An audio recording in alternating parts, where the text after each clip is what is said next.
नमस्कार विद्यार्थी मित्रांनो, स्टडी फ्लो कोर्सेस मध्ये आपलं पुन्हा एकदा सर्वांचं स्वागत आहे. मित्रांनो, आज आपण बीएससी अंतर्गत येणारा बीएससी ऑनर्स इलेक्ट्रॉनिक्स या कोर्स बद्दल माहिती पाहणार आहोत की हा कोर्स काय आहे, याच्यामध्ये काय शिकवलं जातं, पुढे तुम्हाला काय संधी पाहायला मिळतात, कोणती नोकरी तुम्हाला पाहायला मिळते, कोणी हा कोर्स चूज करायला पाहिजे, अशा प्रश्नांची उत्तरे किंवा ही जी माहिती आहे ती या व्हिडिओमध्ये तुम्हाला पाहायला मिळेल. त्याच्यामुळे हा व्हिडिओ एंड पर्यंत नक्की पहा आणि चॅनलवर जर नवीन आलेला असाल तर सबस्क्राईब नक्कीच करा. So let's begin.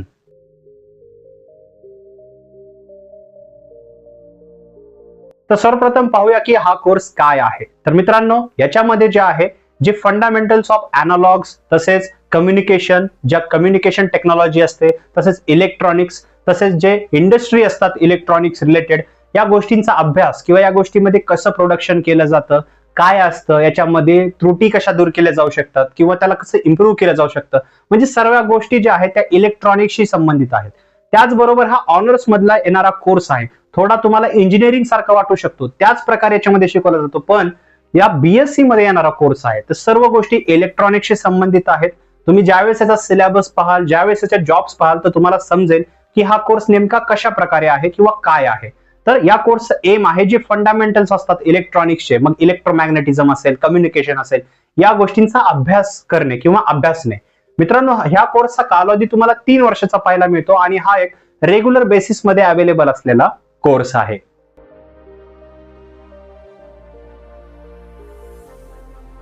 तर मित्रांनो, आता आपण या कोर्सची शैक्षणिक पात्रता पाहूया. जर तुम्हाला या कोर्सला ऍडमिशन घ्यायचं असेल तर तुमची 12th किंवा 10+2 12th इक्विव्हॅलंट एज्युकेशन कंप्लीट करणं गरजेचं आहे. आता हे का, तर हा एक अंडर ग्रॅज्युएट म्हणजे डिग्री स्तरावरील कोर्स आहे. याच्यामध्ये तुम्ही 12वी कंप्लीट करणं गरजेचं आहे, त्यानंतरच तुम्ही ऍडमिशन घेऊ शकता. याच्यासाठी तुम्हाला कोणत्याही बोर्ड मधून तुम्ही 12वी कंप्लीट केलेले असले तरी चालते, पण याच्यामध्ये तुमचं मॅथमॅटिक्स आणि सायन्स विषय कंपल्सरी असले पाहिजेत.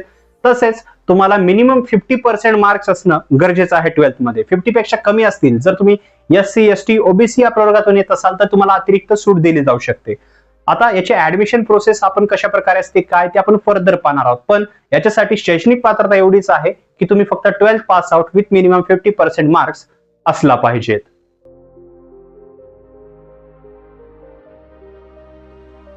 तर मित्रांनो, आता आपण याची ऍडमिशन प्रोसेस पाहूया. मित्रांनो, याची ऍडमिशन प्रोसेस तुम्हाला वेगवेगळ्या पद्धतीने पाहायला मिळते. सर्वप्रथम तुम्हाला कॉलेज सिलेक्ट करावं लागेल. जिथेही हा कोर्स ऑफर केला जातो अशा कॉलेजेसची लिस्ट तयार करायला लागेल. दरवर्षी ज्यावेळेस तुमच्या 12वीच्या परीक्षा होतात त्याच्यानंतर तुम्हाला जे आहे याचे नोटिफिकेशन्स पाहायला मिळतील. जर तुम्ही इंटरेस्टेड असाल तर अशा कॉलेजेसची लिस्ट बनवा किंवा आपल्या studyflowcourses.in या वेबसाईटला व्हिजिट करत राहा. तुम्हाला तिथं अपडेट्स किंवा याची माहिती जी आहे ती मिळत राहील. बाकी याच्यामध्ये तुम्ही डायरेक्टली ऍडमिशन घेऊ शकता. सर्वप्रथम तुम्ही कोणत्याही कॉलेजमध्ये डायरेक्टली जाऊन जिथं डायरेक्ट ऍडमिशन अवेलेबल आहे तिथे तुमच्या 12वीच्या मार्क्सच्या बेसिसवर इमिडिएट ऍडमिशन मिळू शकता. सिंपल डॉक्युमेंट सबमिट करायचे आहेत, फी पे करायची आहे, दॅट्स इट. दुसरं आहे मेरिट बेस तसेच एंट्रन्स एक्झाम बेस ऍडमिशन. काही कॉलेजेसमध्ये स्पेशली महाराष्ट्राच्या बाहेर ज्याही युनिव्हर्सिटी आहेत तिथे एंट्रन्स एक्झाम असते, तर एंट्रन्स एक्झाम देणे गरजेचे आहे.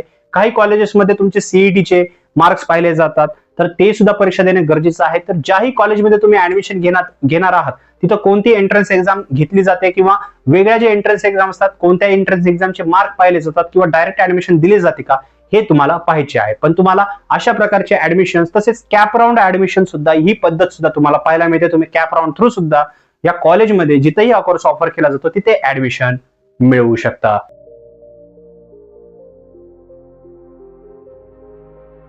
तर मित्रांनो, आता आपण याच्या कालावधीबद्दल सविस्तर पाहूया. मित्रांनो, याच्यामध्ये तुम्हाला 2 पद्धती पाहायला भेटतात कालावधीमध्ये. आपण याच्या आधी जेवढेही कोर्सेस पाहिले आहेत मोस्ट ऑफ कोर्सेस मध्ये सेमिस्टर पद्धत पाहायला मिळते. ती पद्धत सुद्धा तुम्हाला याच्यामध्ये पाहायला मिळते. पण दुसरी अॅन्युअल म्हणजे वार्षिक पद्धत सुद्धा याच्यामध्ये पाहायला मिळते. काही कॉलेजेसमध्ये तुम्हाला ही पाहायला भेटू शकते, हे तुम्हाला पाहायचं आहे. आता वार्षिक पद्धत आणि सेमिस्टर पद्धत मध्ये काय फरक असतो, तर बघा, सेमिस्टर पद्धतीमध्ये जे आहे तुम्हाला 6 सेमिस्टर पाहायला भेटतात, कारण हा 3 वर्षाचा कोर्स आहे. एका वर्षामध्ये 2 सेमिस्टर, 6 महिन्याला 1 सेमिस्टर कंप्लीट केलं जातं. तसेच वार्षिक पद्धतीमध्ये म्हणजे वर्षभराचा पूर्ण सिलेबस शिकवला जातो आणि वर्षाच्या एंडला एक्झाम होतात. सेमिस्टर पद्धतीमध्ये सेमिस्टरच्या एंडला एक्झाम होतात, म्हणजे तुम्हाला जास्त एक्झाम जे आहेत ते सेमिस्टर पद्धतीमध्ये पाहायला भेटू शकतात. दोन्ही पद्धतीमध्ये अभ्यासक्रम सेम असतो, तो अभ्यासक्रम आपण पुढे पाहणार आहोत. तसेच ज्यावेळेस तुम्ही 3 वर्ष कंप्लीट करता, म्हणजे ऍक्च्युअली 6 सेमिस्टर किंवा जे अॅन्युअल पद्धत आहे ते 3 वर्ष कंप्लीट करता, तुम्हाला डिग्रीचे सर्टिफिकेट मिळते. ते डिग्रीचे सर्टिफिकेट तुम्ही हायर एज्युकेशनसाठी यूज करू शकता, तसेच प्रायव्हेट सेक्टरमध्ये जॉब मिळवण्यासाठी, तसेच संशोधनाचे क्षेत्र असतात तिथे सुद्धा तुम्ही जॉब मिळवू शकता किंवा तुम्ही प्रायव्हेट सेक्टरमध्ये जॉब मिळवू शकता. आता ह्या जॉब कोणत्या, संधी काय किंवा याच्यामध्ये अभ्यासक्रम काय ते फर्दर आपण पुढे पाहणारच आहोत.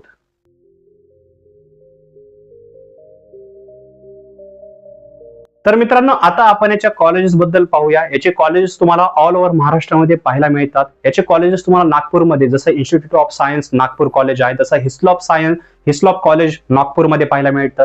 तसेच जानकी देवी बजाज कॉलेज आहे वर्धामध्ये, तर इथे सुद्धा तुम्हाला हा कोर्स जो आहे तो ऑफर केला जातो. बाकी तुम्ही या कॉलेजेसची लिस्ट जी आहे ती स्क्रीनवर पाहिलीच असेल, पॉज करून तुम्ही रीड करू शकता. महाराष्ट्राच्या बाहेर खूप युनिव्हर्सिटी आहेत, तिथे सुद्धा हा कोर्स किंवा त्याचे ॲफिलिएटेड जे कॉलेज आहेत तिथे सुद्धा हा कोर्स ऑफर केला जातो. या सर्व कॉलेजेसची लिस्ट मी डिस्क्रिप्शनच्या फर्स्ट लिंक मध्ये दिलेली आहे, तुम्ही क्लिक करून रीड करू शकता. आता फरक काय आहे तर बघा, महाराष्ट्रातले जेही कॉलेजेस आहेत इथे तुम्हाला हा कोर्स ऑफर केला जातो, पण यांची जी फी असते, फी स्ट्रक्चर थोडं लोअर पाहायला भेटतं. फी तुम्हाला स्वस्त वाटू शकते. त्याचबरोबर तुम्हाला महाराष्ट्राच्या बाहेर जर इतर युनिव्हर्सिटीमध्ये हा कोर्स करायचा असेल, वेगवेगळ्या युनिव्हर्सिटीमध्ये आउट ऑफ स्टेट, तर तुम्हाला फी जी आहे ती थोडी स्लाइटली हायर किंवा एक्सपेन्सिव्ह पाहायला भेटू शकते. त्याच्यामुळे कॉलेज सिलेक्ट करत असताना यांपैकी कोणतंही तुम्ही कॉलेज सिलेक्ट करत असाल तर त्याची फी स्ट्रक्चर किंवा त्याचा रिव्ह्यू कशा प्रकारे शिकवलं जातं, किंवा तुमच्या आजूबाजूला असे व्यक्ती असतील ज्यांनी या कॉलेजमधून जे आहे कोर्स कंप्लीट केलेला आहे, तर अशा विद्यार्थ्यांची चर्चा करून तुम्ही हे फर्दर डिसिजन घेऊ शकता.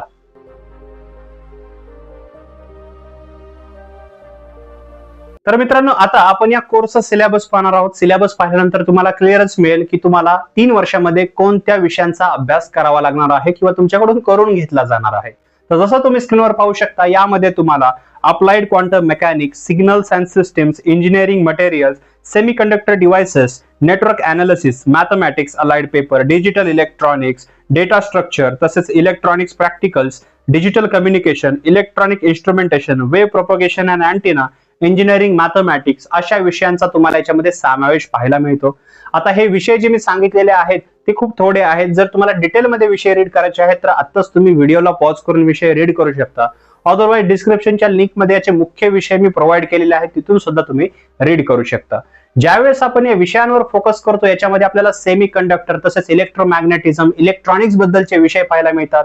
अप्लाइड मॅथमॅटिक्स हे विषय पाहायला मिळतात. हे काय आहे तर बघा, सर्व जे विषय आहेत त्याच्यामध्ये ते जे आहेत मॅथमॅटिक्सशी रिलेटेड आहेत, इलेक्ट्रॉनिक्सशी रिलेटेड आहेत, सेमी कंडक्टर डिव्हाइसेस जे असतात. आतापर्यंत जेवढेही आपल्या साईडला इलेक्ट्रॉनिकच्या वस्तू आहेत तर सेमी कंडक्टर हा त्यांचा खूप एसेन्शियल पार्ट आहे. सेमी कंडक्टर शॉर्टेज कोविड-19 मध्ये आपल्याला पाहायला भेटत होती, तर हे सेमी कंडक्टर खूप इम्पॉर्टंट असतं. तर हे कशा प्रकारे वर्क करतं, कशा प्रकारे डेव्हलप केलं जातं, तसेच जे मॅथमॅटिक्स आहे, समजा ते त्याचे इक्वेशन्स आहेत त्याचा वापर करून आपण एखाद्या प्रोडक्टला कशा प्रकारे अजून एनहान्स करू शकतो किंवा इंडस्ट्रीसाठी कसं रेडी करू शकतो, या गोष्टींचा अभ्यास जो आहे प्रॅक्टिकल सहित तुम्हाला याच्यामध्ये शिकवला जातो. कारण याच्यामध्ये मेनली प्रॅक्टिकल्स असतात. तुमचे थेअरी वगैरे बाकीचे एक्झामिनेशन्स किंवा बाकीच्या गोष्टी होतात, पण याच्यामध्ये प्रॅक्टिकल्सवर जास्त भर दिला जातो. तर मित्रांनो, अशा प्रकारचे सब्जेक्ट तुम्हाला याच्यामध्ये पाहायला मिळतात. बाकी डिटेलमध्ये मुख्य विषय रीड करायचे असतील किंवा विषयच तुम्हाला पूर्णपणे रीड करायचे असतील तर बाकी स्क्रीनला पॉज करून, अदरवाईज डिस्क्रिप्शन मध्ये फर्स्ट लिंक आहे तिथे क्लिक करून तुम्ही याची अधिक माहिती जी आहे ती रीड करू शकता.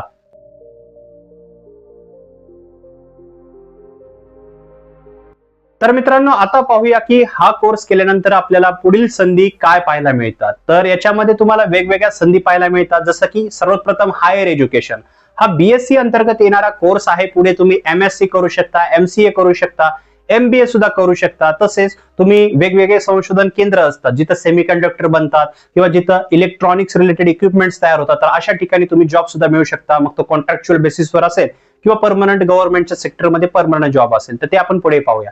तर पण हायर एज्युकेशनच्या संधी तुम्हाला ज्या अवेलेबल आहेत त्याचा वापर करण्यासाठी किंवा त्याचे डिसिजन घेण्यासाठी हे तुम्ही डिग्री कंप्लीट करणं गरजेचं आहे. त्यानंतर तुम्ही या गोष्टी ठरवू शकता. याच्यामध्ये तुमचे रिसोर्सेस, तुमचा टाइम, तुमची शिकण्याची जी इच्छा आहे त्यावर या गोष्टी डिपेंड करतात. दुसरं आहे गव्हर्नमेंट जॉब प्रिपरेशनचं. जसं मी याच्या आधी सांगितलं, गव्हर्नमेंटचे वेरियस सेक्टर्स आहेत जिथे तुम्हाला जॉब लागू शकतो. मग कॉन्ट्रॅक्च्युअल बेसिस असेल किंवा परमनंट जॉब असतील. परमनंट जॉब मिळवण्यासाठी तुम्ही वेगवेगळ्या जॉब सेक्शन जसे एमपीएससी, यूपीएससी सुद्धा करू शकता किंवा गव्हर्नमेंटचे जेही कंपनीज आहेत जे गव्हर्नमेंट ओन करतं किंवा सेमी गव्हर्नमेंटच्या फील्ड्स असतात तिथे तुम्ही जे आहे कॉन्ट्रॅक्च्युअल बेसिसवर सुद्धा जॉब मिळवू शकता. तुम्ही जर पर्टिक्युलर ही डिग्री कंप्लीट केली तर तुमच्यासाठी जे आहे जॉब वॅकन्सीज अवेलेबल असतात, कारण तुम्ही या फील्डमध्ये एक्सपर्ट असतात, इंडस्ट्री रेडी असतात. पण लक्षात ठेवायचं आहे, याच्यामध्ये कॉम्पिटिशन आहे. गव्हर्नमेंट जॉब प्रिपरेशन सोपं नाहीये. तुम्हाला कॉम्पिटिशन, जागा, याच्या ऍड कधी निघतात, या सर्व गोष्टींवर लक्ष ठेवावे लागते. तिसरे तुमच्याकडे ऑप्शन आहे प्रायव्हेट सेक्टरमध्ये जॉब मिळवणं. आता प्रायव्हेट सेक्टर कोणते आणि याच्यामध्ये कोणत्या प्रकारचे जॉब आहेत तर ते आपण पाहणार आहोत. जसं तुम्ही स्क्रीनवर पाहू शकता, यामध्ये तुम्हाला service engineer, broadcast and sound technician, electronic sales manager, electronics and communication consultant, electronic technician, technical leader, project manager, manufacturing head, site maintenance technician, marketing manager, अशा प्रकारच्या व्हेरियस जॉब्स पाहायला मिळतात. आता हे जॉब्स कुठे लागू शकतात तर वेगवेगळे सेक्टर्स आहेत, जसं की याच्यामध्ये तुम्ही स्क्रीनवर पाहू शकता.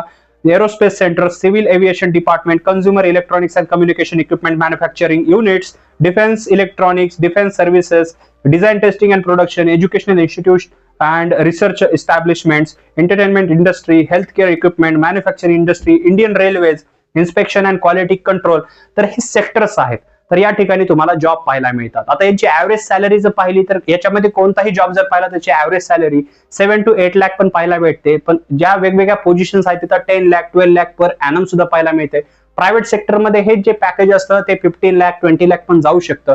आता याच्यामध्ये ज्या मी इंडस्ट्री सांगितलं, जसं एरोस्पेस असेल किंवा एव्हिएशन असेल, जसं विमानतळ आहे तिथे तुम्हाला जॉब लागू शकतो. एरोस्पेस आहे जिथं स्पेस रिगार्डिंग काम केलं जातं, स्पेस टेक्नॉलॉजीवर काम केलं जातं, तिथे तुम्हाला जॉब लागू शकतो. इंडियन रेल्वेज गव्हर्नमेंटचं सेक्टर आलं तर गव्हर्नमेंटच्या जॉब आहेत तुम्हाला, तिथं तुम्हाला जॉब लागू शकतो. तसेच हेल्थकेअर डिपार्टमेंट्स आहेत, तर जसं हॉस्पिटल्स असतात तिथे वेगवेगळे इलेक्ट्रॉनिक इक्विपमेंट्स असतात, त्यांचं मेंटेनन्स, किंवा एखादी कंपनी आहे तर तिथं तुम्हाला हेड बनवलं जाऊ शकतं. तर अशा प्रकारच्या वेगवेगळ्या जॉब ज्या आहेत त्याच्यामध्ये पाहायला आपल्याला भेटतात. वाईडली जे आहे तुम्हाला ऑर्गनायझेशन किंवा ज्या फील्ड्स आहेत किंवा जे टॉप रिक्रुटर्स आहेत ते पाहायला भेटतात, म्हणजे जॉबच्या संधी आहेत. पण लक्षात ठेवा, याच्यामध्ये जेवढे मी जॉब सांगितले किंवा ज्याही संधी सांगितल्या त्या तुम्ही तेव्हा चांगल्या प्रकारे युटिलाइज किंवा एक्झिक्यूट करू शकता जेव्हा तुम्ही हा कोर्स सिरियसली कराल. बाकी याच्याबद्दल अधिक माहिती रीड करण्यासाठी डिस्क्रिप्शनच्या लिंकचा वापर करायला विसरू नका.